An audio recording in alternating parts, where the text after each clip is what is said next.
Sometimes, seeing a story you think you know, but through a totally fresh lens, that's what really pulls you in. And that's exactly what we're doing today. We're going to take a deep dive into the trailer for this new Spider-Man Noir series. Yeah. I bet if you're listening, you're already curious. This is definitely not the usual friendly neighborhood Spider-Man, right? No, not at all. And we've been looking closely at this really insightful analysis of the trailer from the Filmed and Show YouTube channel. Oh, And our plan, really, is to dig into it, get past just the surface stuff, and figure out what this show is really about. Its whole vibe, the characters, how it might connect to other things. all right, let's jump right in then. The visuals. Wow. That black and white look hits you immediately. It really does. It's like stepping straight into an old detective movie or something. Totally. And that's not just like a random choice.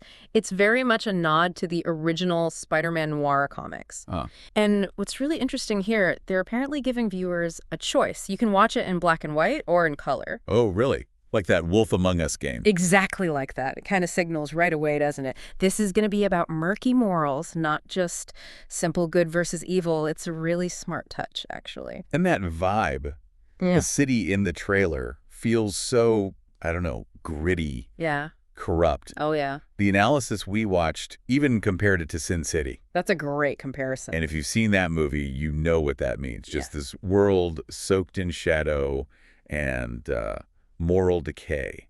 It's a world away from the usual bright superhero stuff. Absolutely. It feels like the darkness is just everywhere. And, it's worth noting this is landing on Amazon Prime Video, maybe MGM Plus too. Right. Which usually suggests, they're putting some real weight behind it. Good production values, wide audience. Okay, now for all you comic book fans out there, and we know you're listening, this series is leaning heavily on the original Spider-Man Noir comics. Very intentionally, yeah. And get this, the buzz is that some of the creative team are Spider-Verse alumni. That definitely makes your ears perk up, doesn't it? It really does. I mean, those Spider-Verse animated movies, they just set such a high bar. Amazing storytelling, visually stunning.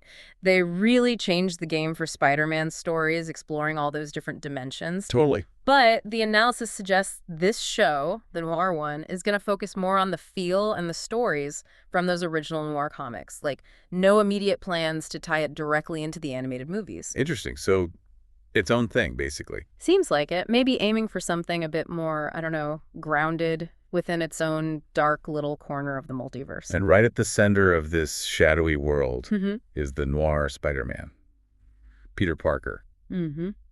Now, the analysis didn't explicitly say Nicolas Cage is playing Spider-Man, but I mean, come on. The implication is pretty strong, right? He's central. It definitely feels that way. And this Peter Parker, he's on Earth 90214. Okay, got to remember that designation. Yeah, for those keeping score at home. And specifically, it's the Great Depression, 1930s America. Wow.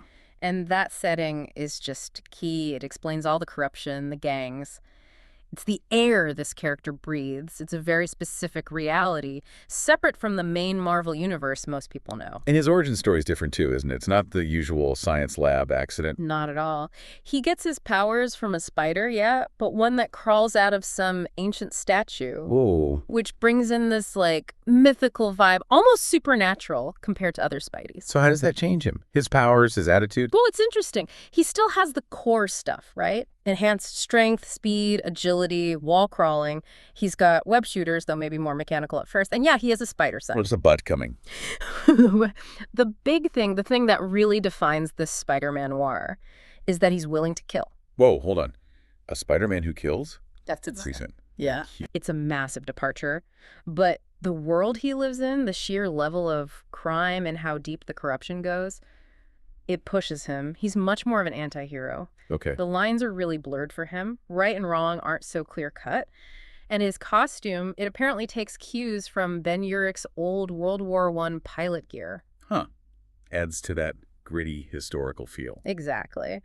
And there's even some talk about the show's timeline might be heading towards World War II. So who's he fighting? Who are the bad guys in this version? Well, the analysis points to Norman Osborn as the main antagonist in the comics. But not Green Goblin. Nope.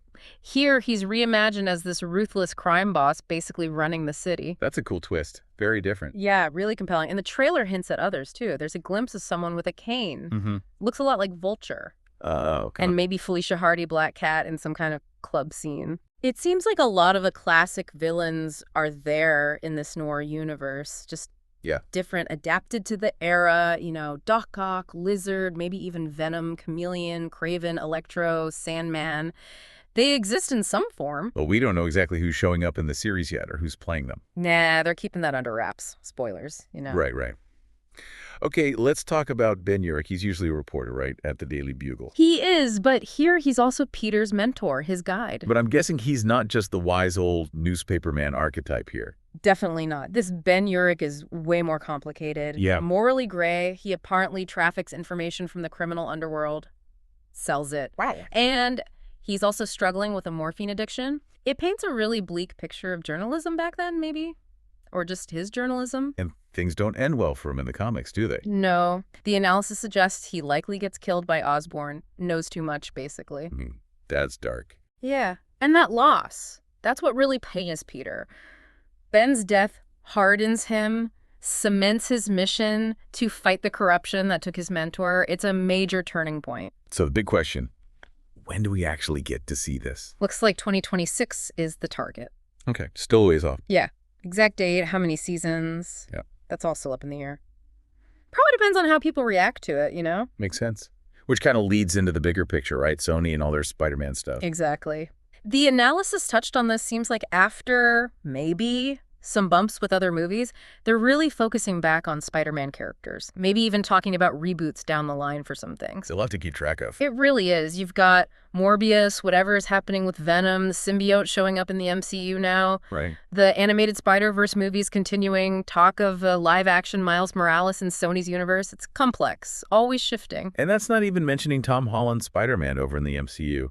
Still waiting on Spider-Man 4. Maybe 5 and 6. Rumored, yeah.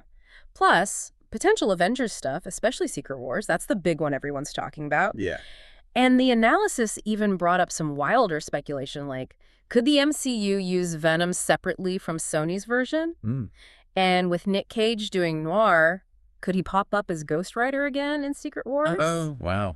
That'd be something. Pure speculation at this point, of course. And the biggest unknown is whether this Noir series itself ties into Secret Wars at all. Probably not directly, but who knows? Right. Too early to tell. Yeah. So wrapping things up, Spider-Man Noir looks like it's going to be genuinely different. Really unique. Totally. You've got that amazing black and white style, setting the mood, Depression-era New York City just drowning in corruption, and a Spider-Man who's much darker, more morally ambiguous, even lethal. Absolutely. The changes from the Spider-Man we usually see are pretty significant. That mystical origin, his willingness to cross lines others wouldn't. It's a whole different take. Which leaves us, and you listening, with something to chew on, I guess. Thinking about all these differences, the grim setting, the flawed mentor, this anti-hero streak. Yeah. How does this noir version change how you think about heroism, about responsibility? That's a good question. Especially if you consider, even the possibility of links to the bigger Marvel picture down the road. What does it mean when your hero operates so much in the gray in a world that feels almost pitch black? Yeah. What does that look like? Definitely something to think about while we wait for 2026.